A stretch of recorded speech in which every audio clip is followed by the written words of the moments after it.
Right. Well, now we're going to switch from cars to makeup. Avon was created 135 years ago in the United States by David McConnell, who was a door-to-door book salesman who offered beauty products as a gift, and apparently quickly realized that the perfume samples were getting more interest than the books. And he started recruiting women to sell within their own communities. And that was the birth of the cultural icon, the Avon lady. For many of them, it was the start of financial empowerment, and the company's development went in tandem with women's economic independence. Today, Avon remains one of the biggest names in the world of direct selling. They have 5 million representatives in more than 70 countries. So I have the pleasure to have the CEO of Avon with us today, Angela Cretu. Thank you so much for joining us. So let's talk makeup then. And it may sound frivolous, but the beauty industry is very big business.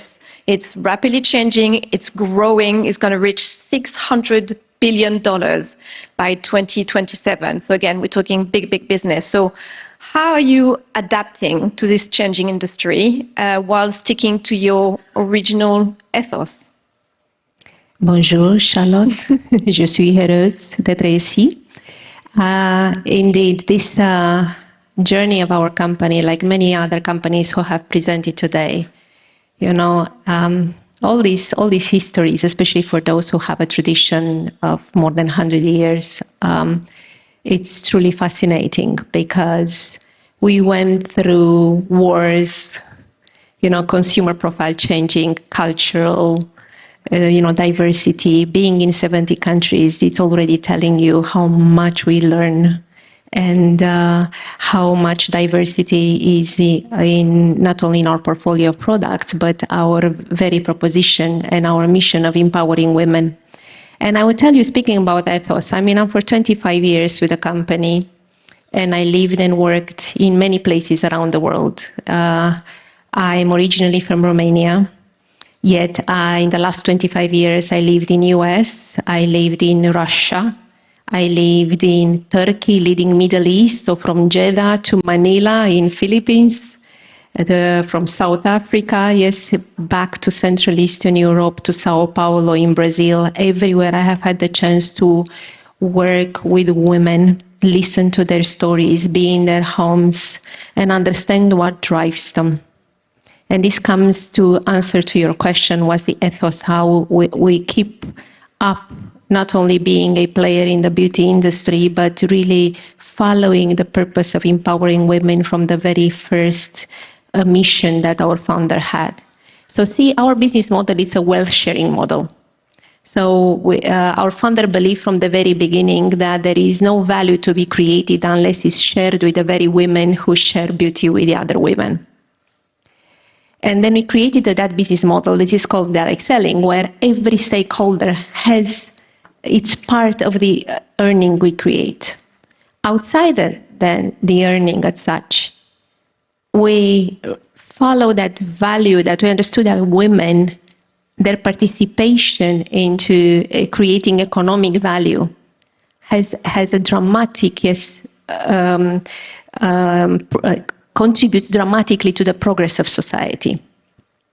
So by creating the business model and the purpose of empowering women, even today in all these countries where we operate, we see and meet women who are having no different dreams. So we talk today about dividers. In reality, when I met women from Philippines or from South Africa to even to those in Saudi Arabia, in Jeddah, they share exactly same dreams. Their dreams don't have a nationality, don't even have religion. Their dreams are absolutely same, to create a safer environment, a more nurturing environment for their families and their kids. So it says on your website that every time you buy from Avon, you don't just buy a lipstick, you invest in women. And your business model, to start with, of course, it's evolving. It's your reps earn at least 20% of the price of the product that they sell. So it's kind of an entrepreneurial kind of spirit that these women have. And for a lot of them, it's the first step towards financial independence and empowerment to a certain extent. Yes, in that sense, we are one of the biggest micro lending companies out there, because we do credit these women. There is no cost to associate yourself with Avon. I mean, all they need is to go through training, and that's a form as well as empowerment, and then build up their steps to financial independence. So that's the business model. But there are other ways as well to support women, and this goes beyond the idea that beauty gives freedom. I think every product manufacturer out there or seller would say, hey, beauty, once you apply that lipstick, you feel stronger, therefore I'm helping your strength. We believe that beauty goes beyond the color we apply with our blush or the lipstick or the eyeshadow or the skincare, giving us the eternal youth. Beauty means dignity. There is no lipstick that can cover a bruised soul or a woman who lives in fear or a woman who lives in poverty. So we understood that beauty really comes with women empowerment. So it's already decades ago, before this even became a trend, before women had the right to vote, yes, this company created its credo and its mission around giving women equality of chance, understanding not just their economic value, but social value. So in a way, see, we spoke today a lot about sustainability through the lenses of environmental as protection, as planet contribution, but the human factor comes with understanding that diversity is a gift, and women can offer an unbelievable complementary value in us, in our partnership, human partnership, to create a better world. So reps, of course, remained at the heart of your business, but of course, there's been a change in the industry and how things are happening. And of course, the pandemic has accelerated a shift towards online shopping. So how are you as a business adapting to these trends? Of course, now, many of you would remember about Avon, yet, it's one thing to remember nostalgically about the times, when my grandma was cooking something nice, but it doesn't necessarily make it relevant for today's, compelling choice of women in beauty. So we understood as Avon that being 135 years old is not granting the choice. Tradition and legacy will not necessarily make it a viable choice nowadays. And when I talk choice, it's not just the product, but the business model, and as well the impact we have, the tangible impact we have on a society and community. So we enrolled into a journey of modernizing, retaining this core ethos and purpose, but then having the courage to change everything else. So outside of empowering women, we looked at our product portfolio, innovation, business model, opening up from a traditional direct seller, the door-to-door that we would remember for 20 years ago, to an omni-channel today, not just digital, a compelling digital presence in all the 70 markets where we operate, but as well now creating partnerships with retailers around the world, creating still at a high-touch shopping, yet now in an omni-channel. Looking at the power of technology, AI as well, yes, to create a more compelling experience, not just for the shareholders, but as well for all our other stakeholders, our representatives who are at the core of what we do, but our communities and customers as well. And you're actually going almost the other way, that you're opening physical shops now. Yes. In the UK. So explain that move. Like, why are you going against the trend? Well, it's about humility. Every speaker on the stage today talk in a way or another about the values, that represent them as individuals and as well their companies. For us, humility is extremely important, because we cannot take as granted the choice of our customers and partners, ever. And it's valid in business and in life. And therefore, we equally understood, we have always followed women where they are, across history, when they were at homes, when they moved to work, and digitally as well, on the screen of their mobile phone. And we understood that beauty is experiential. Yet, retail is offering an over-the-counter access, convenient access, but not necessarily the high-touch experience of me being known, not just as a woman that looks of being over 50, but a woman who has a name, that I'm Angela, that I'm potential. Maybe I'm nervous because tomorrow I have a job interview, or I don't know. There is a family event that really would need from me a very different kind of positioning or behavior.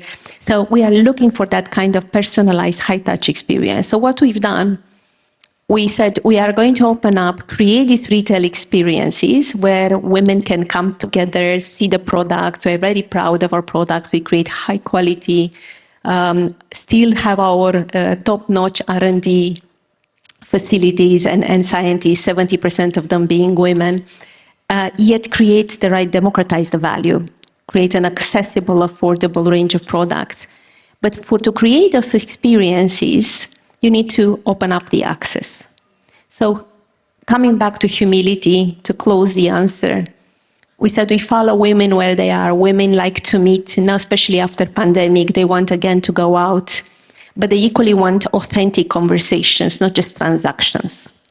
So we blended in these high-touch retail pilots that we've started in Turkey. Turkey was our pilot market. We opened 63 stores by now, and we have a complete, full omni-channel presence, retail, digital, and direct selling still in Turkey, doubling the rate of growth of all the other markets. And as I was saying earlier, beauty is a hugely booming industry and very competitive. So how do you keep the balance of obviously catering to your loyal customers while, of course, appealing to a younger demographic? There's big competition out there, influencers, small individual brands, etc. So celebrities getting involved, everybody wants a piece of beauty. So how do you defend your market share and how do you gain more? Beauty indeed is a very competitive market, and I'm very grateful because it as a key decision maker or as a player keeps us fit to always innovate, always look for ways to improve our business model, to keep competitive value proposition for all our stakeholders, from customers to shareholders. It's extremely important, I would say, in this world, to understand that customers are not any longer coming for the 4 Ps: product, place, promotion. They are not coming only for the transaction. People are looking, and you can see it across industries, by the way. For all those who work directly with consumers, they look for instant gratification.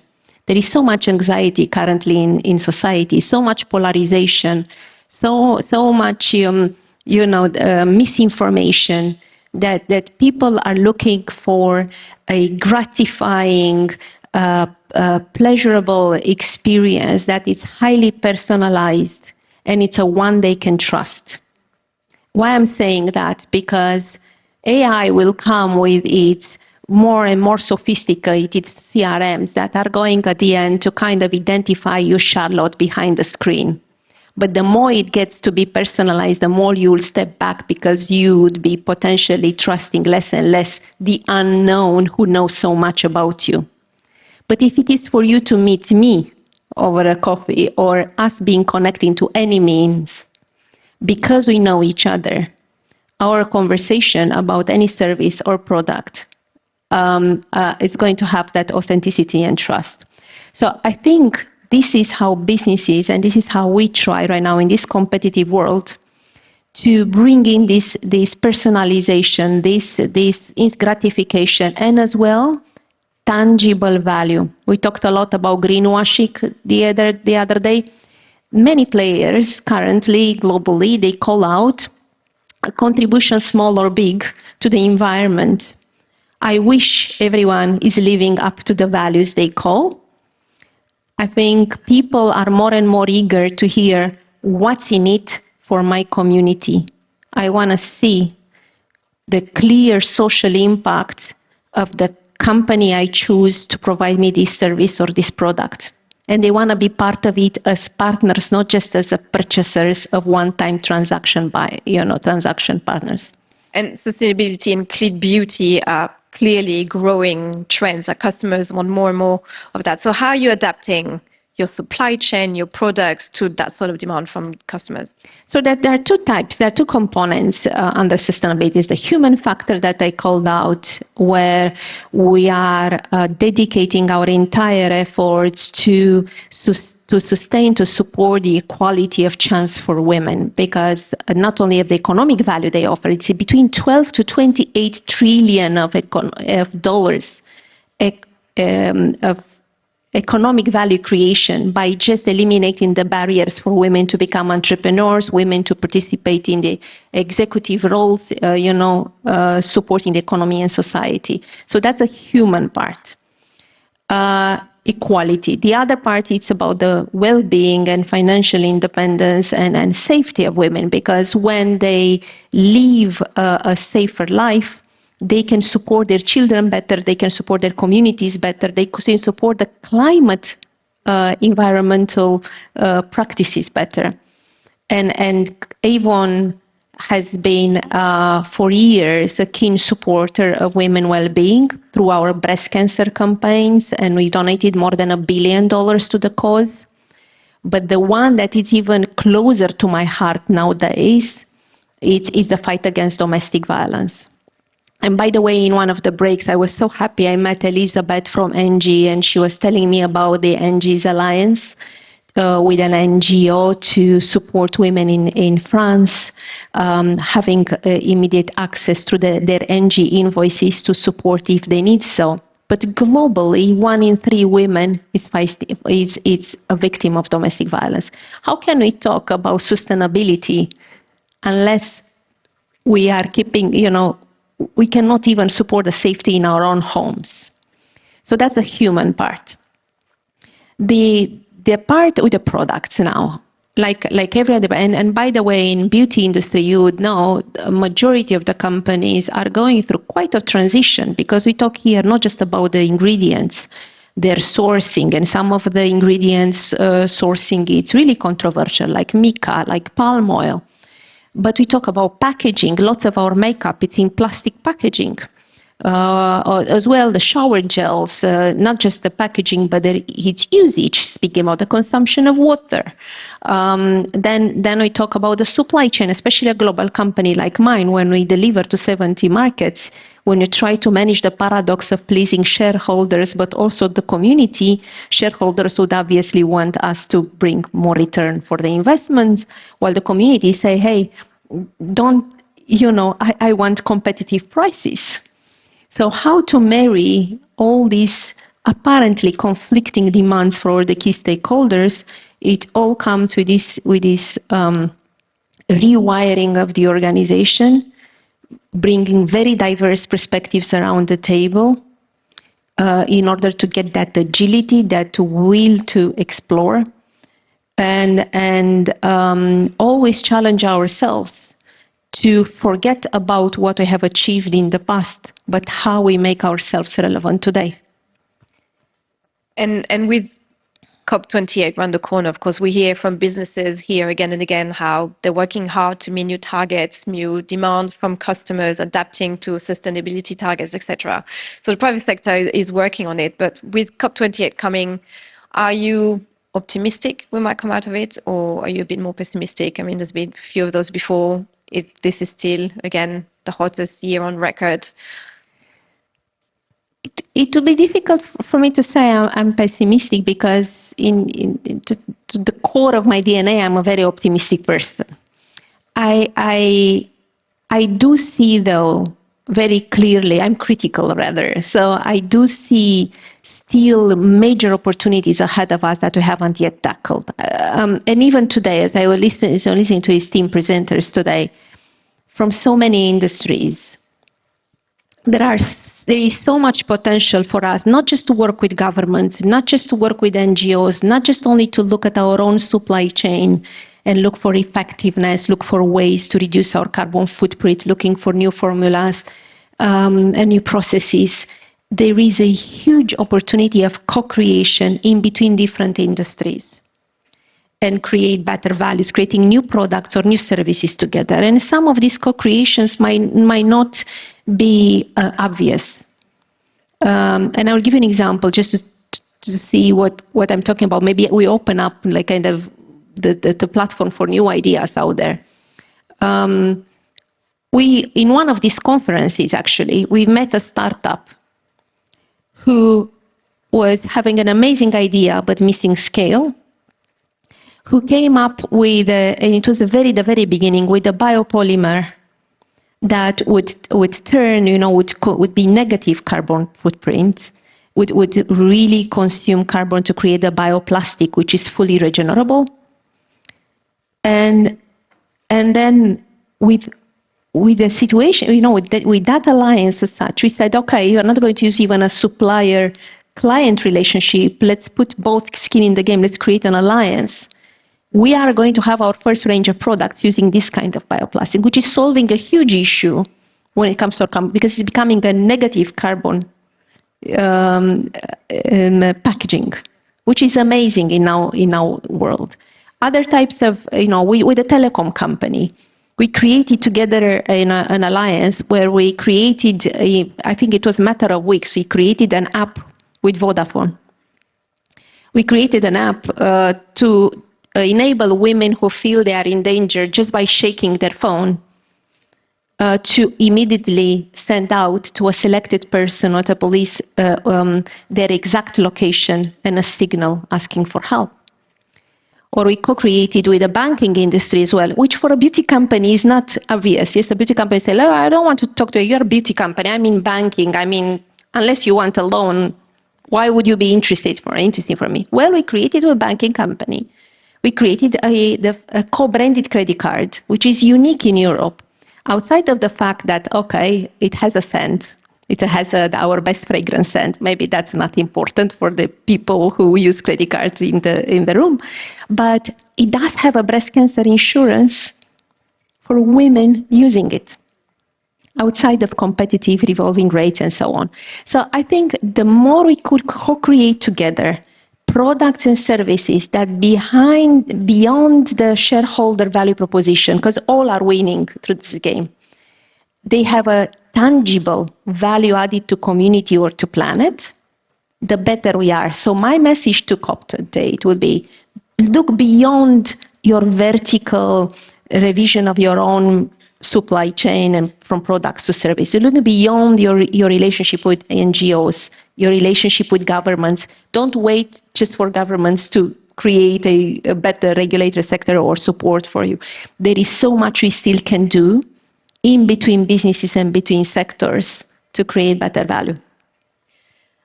You're obviously a woman who's leading a company. What's in your journey a valuable lesson, maybe for women, but mostly for men out there, on bringing more women into leadership positions? Well, I'll tell you a very short story. When that was many years ago, so almost 20 years ago, 22 years ago, when I had my first management experience. And I went into the first regional meeting at that time at EMEA level. And I opened the room, I opened the door, and I really felt, luckily not today, but I really felt like a testosterone wave was pushing me back, because I felt I'm coming into an executive room of men who were very confident, who knew what they were talking about. I still felt I'm in a minority. And I just, now looking back in hindsight, I realized how intimidated I was, because I couldn't walk like them, I couldn't talk like them. So by the end of the day, I called my mentor at that time and I told him, look, I want back. I don't belong. I don't belong to that management layer, because they are all 45 plus, which seemed very senior to me at that time, not any longer. And I don't work like them. I cannot be like them. And I don't believe women, and especially like me, a young Eastern European at that time, still Eastern European, but not young any longer, I felt I don't belong. And he said, what are the differences? What are your biggest barriers? And I say, I'm Romanian. They are all from England or from US. I am, at that time, I was 28 years old and too young. And I'm Eastern European. We don't even have the same background, the same. I mean, I'm coming from an ex-communist country. I have very different culture, very different ways to look at things. And he said, you know what? You just called out, and that's the biggest lesson. You just called out not dividers, not differences, but the biggest multipliers. Because everything you called out are new values you can bring to the table. You are not opposing anyone. You are complementing. So trust your perspectives and make sure your voice is going to be heard and bringing to the table. And it's true, none of those men pushed me. Not none of those men, were actually those who would not make me fit. Yes, it was myself at that moment in time who I felt there are more dividers than there actually were. So this is the biggest lesson. Let our dividers be our multipliers. Let's co-create value together. There is, we don't even, more than building bridges, we can really multiply and through this diversity of perspectives and multiply the value back to people. That's great. Well, we certainly just heard your voice. So thank you so much for your time, Angela Cretu, the CEO of Avon. Thank you very much.